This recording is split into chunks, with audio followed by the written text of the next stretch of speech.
मेरी भाषा हिंदी भाषा में आप सभी का स्वागत है। आज हम पढ़ने वाले हैं पाठ्य पुस्तक क्षितिज गद्य खंड से पाठ नंबर 2 बाल गोविंद भगत, जिसके लेखक हैं रामवृक्ष बेनीपुरी जी। आइए पाठ को पढ़ने से पहले लेखक के बारे में कुछ महत्वपूर्ण बातें जान लेते हैं। सभी लेखकों एवं कवियों के जीवन परिचय को पढ़ते समय एक बात हमारे दिमाग में जरूर आती है कि सभी का जीवन इतना संघर्षों से भरा होता है। सभी के जीवन में कोई ना कोई दुख, कोई ना कोई पीड़ा आती है, जिसके कारण से उनका जो व्यक्तित्व है वो इतना निखर कर सामने आता है। जीवन की सच्चाइयों का सामना करने की वजह से, सामाजिक परिस्थितियों को महसूस करने की वजह से जो उनकी रचनाएं होती हैं उसमें उतनी सजीवता आ पाती है। आइए पढ़ते हैं रामवृक्ष बेनीपुरी के जीवन के बारे में। रामवृक्ष बेनीपुरी का जन्म बिहार के मुजफ्फरपुर जिले के बेनीपुर गांव में सन 1899 में हुआ। बेनीपुर नामक गांव में इनका जन्म होने की वजह से ही इनका उपनाम रखा गया बेनीपुरी। माता पिता का निधन बचपन में ही हो जाने के कारण जीवन में आरंभिक वर्ष अभावों, कठिनाइयों और संघर्षों में बीते। आप देख सकते हैं उनका जीवन कितने कष्टों से भरा हुआ था। माता पिता का निधन होना एक बच्चे के लिए सबसे बड़ी घटना होती है, क्योंकि माता पिता के साये में बच्चे का जो बचपन होता है वो इतने अच्छे से बीतता है कि बच्चे को आसपास की जो पीड़ाएं होती हैं, सामाजिक परिस्थितियां होती हैं, उनका एहसास तक नहीं होता। 10वीं तक की शिक्षा प्राप्त करने के बाद वे सन 1920 में राष्ट्रीय स्वाधीनता आंदोलन में सक्रिय रूप से जुड़ गए। स्वाधीनता आंदोलन में भाग लेने की वजह से कई बार उनको जेल भी जाना पड़ा। उनकी मृत्यु सन 1968 में हुई। 15 वर्ष की अवस्था में बेनीपुरी जी की रचनाएं पत्र पत्रिकाओं में छपने लगी। वे एक प्रतिभाशाली पत्रकार थे। उन्होंने अनेक दैनिक, साप्ताहिक एवं मासिक पत्र पत्रिकाओं का संपादन किया, जिसमें से तरुण भारत, किसान मित्र, बालक, युवक, योगी, जनता, जनवाणी और नई धारा उल्लेखनीय है। देख सकते हैं वे कितने प्रतिभाशाली थे। कितनी छोटी सी उम्र में उन्होंने अपनी रचनाओं को पत्र पत्रिकाओं में छापने के लिए दिया। उनके जीवन से हम प्रेरणा ग्रहण कर सकते हैं, कितना प्रेरणादायी जीवन उनका है। उन्होंने स्वाधीनता आंदोलन में भाग लिया, कई बार जेल गए, इतनी कम उम्र में उन्होंने रचनाएं लिखना शुरू किया। जीवन के कड़वे अनुभवों से उन्होंने कितना कुछ सीखा। गद्य की अनेक विधाओं में उन्होंने लेखन कार्य किया। उनका पूरा साहित्य बेनीपुरी रचनावली के नाम से 8 भागों में प्रकाशित हुआ। उनकी रचना यात्रा में महत्वपूर्ण पुस्तकें रही हैं। पतितों के देश में ये उनका उपन्यास है, चिता के फूल कहानी है, अम्बपाली नाटक है, माटी की मूर्तें बहुत ही प्रसिद्ध रेखा चित्र है। इसमें अनेक व्यक्तियों के रेखा चित्र उन्होंने हमारे सामने प्रस्तुत किए हैं। साथ ही जो पाठ हम पढ़ने वाले हैं बाल गोविंद भगत, ये रेखा चित्र है, एक सन्यासी का रेखा चित्र है, जिसके बारे में आगे हम चर्चा करेंगे। ये भी माटी की मूर्ति से लिया गया है। पैरों में पंख बांधकर यात्रा वृत्तांत है। जंजीरें और दीवारें उनका संस्मरण है। इस प्रकार गद्य की अनेक विधाओं में उन्होंने रचना की। उनकी रचनाओं में स्वाधीनता की चेतना, मनुष्यता की चिंता और इतिहास की युगानुरूप व्याख्या है। उन्होंने जीवन को बहुत ही पास से देखा है, जीवन की कड़वी सच्चाइयों को। माता पिता का साया सर से उठ जाने के बाद जो उन्होंने कष्टपूर्ण और संघर्षपूर्ण जीवन जिया है, उससे जो उन्होंने सीखा, उनके व्यक्तित्व में जो निखार आया, उनकी झलक उनकी रचनाओं में साफ साफ दिखाई देती है। विशिष्ट शैलीकार होने के कारण हिंदी साहित्य जगत में उनको कलम का जादूगर भी कहा जाता है। आइए उनकी भाषा शैली की विशेषताएं देखते हैं, जिनकी वजह से हिंदी साहित्य जगत में उनको कलम का जादूगर कहते हैं। इनकी भाषा ओजपूर्ण तथा सशक्त है। इनमें प्रांतीय शब्दों का प्रयोग भी किया गया है, परंतु इनकी भाषा खड़ी बोली के परिष्कृत रूप की अनुगामिनी है। इन्होंने सामान्य बोलचाल के शब्दों में तत्सम शब्दावली का सुंदर प्रयोग किया है। वाक्य रचना स्वाभाविक है। बाल गोविंद भगत इनके द्वारा रचित रेखा चित्र है, जिसमें लेखक ने एक ऐसे चरित्र का उद्घाटन किया है जो अपने क्षेत्र का लोकनायक है। उसने रूढ़ियों से ग्रस्त समाज से टक्कर लेकर अपने युग में सर्वत्र क्रांतिकारी कदम उठाए हैं। उनके पुत्र की मृत्यु हो जाने पर पुत्र की चिता को अग्नि पतोहू देती है। पतोहू यानी पुत्र की पत्नी। साथ में अपनी पतोहू को वो पुनर्विवाह के लिए भी कहते हैं कि उनके पुत्र के मर जाने के बाद उनका जीवन समाप्त नहीं होता है, बल्कि उनको अपने नए जीवन की शुरुआत करनी चाहिए। तो आप देख सकते हैं एक सच्चे सन्यासी के गुण उन्होंने बाल गोविंद भगत में यहाँ पर हमारे सामने दिखाए हैं, जो किसी भी प्रकार से अपने घर को छोड़कर किसी सन्यासी का वेश धारण कर बाहर नहीं रहते हैं, बल्कि अपने परिवार में रहते हुए, समाज में रहते हुए एक सच्चे सन्यासी का जो फर्ज है वो निभाते हैं। इस रेखा चित्र में रामवृक्ष बेनीपुरी जी ने मनोवृत्ति, मात्र, कंठ, अकस्मात, आवृत जैसे तत्सम शब्दों के साथ साथ लंगोटी, जाड़ा, तूल, खंजड़ी, पियवा, रोपनी आदि देशज शब्दों का सुंदर प्रयोग किया है। इनकी शैली भावपूर्ण, चित्रात्मक, विचारपूर्ण और कहीं कहीं वर्णनात्मक भी हो गई है। कहीं कहीं काव्यात्मक शैली के भी दर्शन होते हैं। काव्यात्मक शैली का आप एक उदाहरण देख सकते हैं जो पाठ से लिया गया है। उनका एक गाना अंधेरे में अकस्मात कांद उठने वाली बिजली की तरह किसी ने चौंका देता।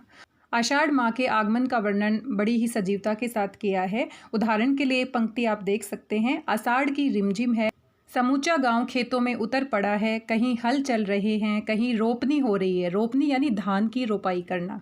धान के पानी भरे खेतों में बच्चे उछल रहे हैं, औरतें कलेवा लेकर मेंढ पर बैठी हैं, आसमान बादलों से घिरा, धूप का नाम नहीं, ठंडी पुरवाई चल रही है। तो आप देख सकते हैं कितनी सुंदर और सजीव भाषा से उन्होंने आषाढ़ माह के आगमन का वर्णन किया है। इसी कारण से हिंदी साहित्य जगत में उनकी विशेष शैली और लेखनी की वजह से उनको कलम का जादूगर कहा जाता है। पाठ के विषय में हमें पता लग ही गया है कि हम बाल गोविंद भगत का रेखा चित्र पढ़ेंगे। रेखा चित्र यानी शब्दों के माध्यम से एक ऐसा वर्णन करना किसी व्यक्ति का, किसी वस्तु का, किसी स्थान का, किसी घटना का, कि उसका एक चित्र हमारे मानस पटल पर छप जाए। तो पूरे पाठ को पढ़ने के बाद हमने बाल गोविंद भगत को स्वयं आंखों से नहीं देखा है, लेकिन फिर भी उनका चित्र हमारे मानस पटल पर बन जाएगा। इसीलिए ये हमारा रेखा चित्र है। साथ में बाल गोविंद भगत एक ऐसे व्यक्ति हैं जो सन्यासी हैं, लेकिन सन्यासी जैसे दिखाई नहीं देते। हमारे मन में, हमारे समाज में एक धारणा है, लोगों के मन में ये विचार होता है कि साधु या सन्यासी वही होता है जो अपनी घर गृहस्थी को छोड़ देता है, किसी एकांत स्थान पर, किसी मंदिर में, मस्जिद में या मठ में रहता है और साथ में एक विशेष प्रकार के कपड़े पहनता है।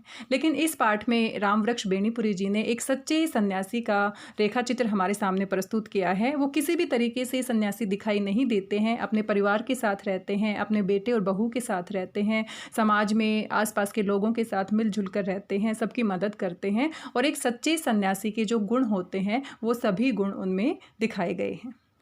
साथ ही इस रेखा चित्र के माध्यम से रामवृक्ष बेनीपुरी जी ने सामाजिक कुरीतियों, बुराइयों पर प्रहार किया है। किस प्रकार की सामाजिक बुराइयां उस समय समाज में फैली हुई थी।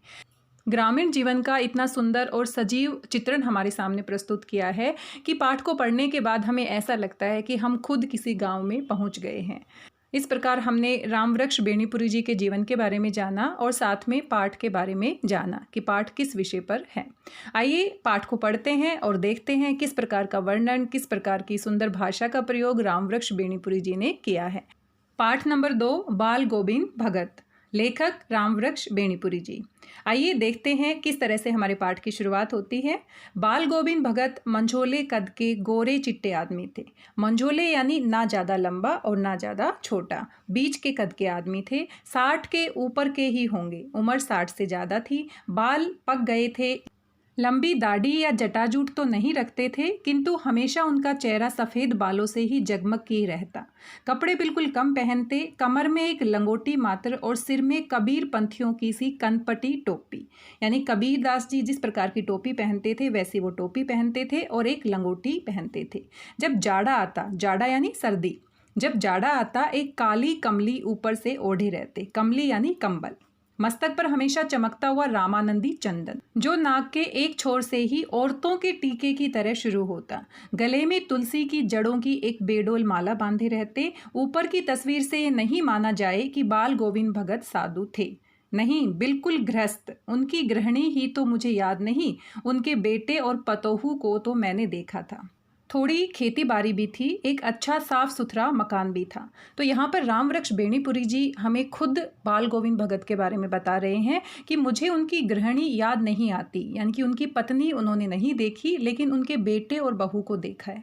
यानी ये जो रेखा चित्र यहाँ पर प्रस्तुत किया जा रहा है, ये बाल गोविंद भगत जो हमारा पात्र है वो रामवृक्ष बेनीपुरी जी के जीवन से संबंधित है।